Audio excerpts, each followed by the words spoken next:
What's up everyone, my name is NimbleThor and welcome back to my mobile gaming quest where I cover a new mobile game every single day right here on YouTube. And today, ladies and gentlemen, we are going to check out Light Away, which is a visually and aesthetically really beautiful mobile game. And these types of games are pretty rare to find, so if you know of a beautiful mobile game, I would love to get some recommendations in the comment section down below. Now, unlike most clicker games, this one actually feels a bit more like sort of an RPG with a cute story that unfolds as we progress, gear that we can equip and level up, and a map that we're slowly but steadily exploring over time. And I'm really liking all of those elements. It makes Light Away stand out in the very crowded, idle clicker game scene. Because yes, the game is a clicker game, but it's also an amazing game to just relax with for a few minutes here and there. Now, the game actually reminded me quite a bit of another idle clicker game called Crab's War, and just before recording this video, I actually found out why that is.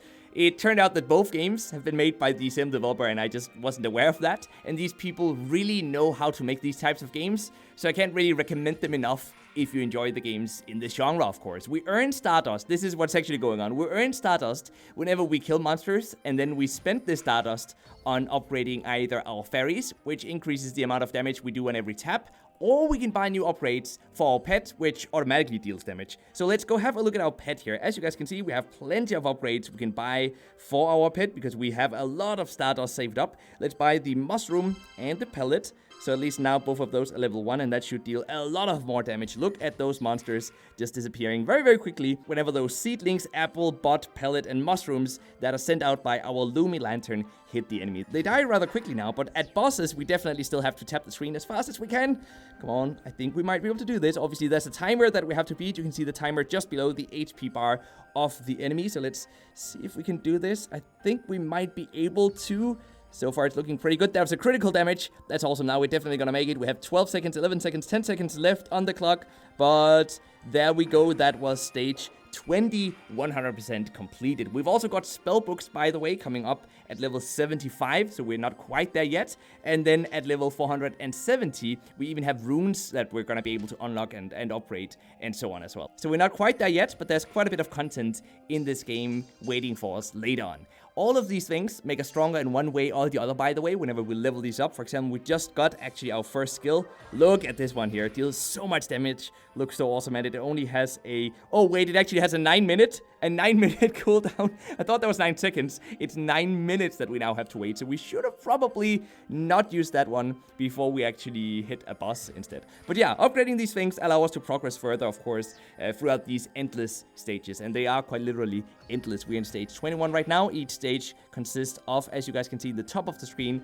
it consists of, I think that is how many? 10 different mini stages, and then a boss at the end. That's probably it, and that's very typical for these types of idle clicker games. Typically, you have a boss coming up every 10 levels or so. So as for the monetization in this game, there are no forced advertisements, luckily. I was very glad to see that, of course, but we do have the opportunity to watch some incentivized video advertisements every now and again if we want to, and that will allow us to maybe double up the amount of Stardust that we earned while we were offline, or it's gonna give us a Stardust doubler for the next, say, couple of minutes or something along the lines of that. Sometimes we also get the option to watch an advertisement just to get an instant amount, a fixed instant amount of more Stardust that we can of course spend on becoming even stronger. In addition to that, we have the shop up here where we can buy diamonds for real life money, going all the way up to $100 if you really want to. Now, I don't see any reason to do that. You can speed up your own progress in this game, of course, if you choose to do that. But the way I like to play these idle clicker games is to not spend any money on in-app purchases whatsoever. See how far we can get. That's typically also a bigger challenge, by the way. And then, you know, if the game becomes boring, you can always just quit the game. To conclude, this is easily one of the best clicker games I've played, and I'm pretty much in love with the art style and the overall atmosphere as well. Now, I have heard that the little story that's told in this game just kinda ends at some point, after which point the game undoubtedly loses some of its appeal. But I still think it's worth checking out, as I'm really enjoying it so far. I'm also really curious to hear what you guys think about it, though. I know that some of you really don't like idle clicker games. In that case, you're probably not here anymore.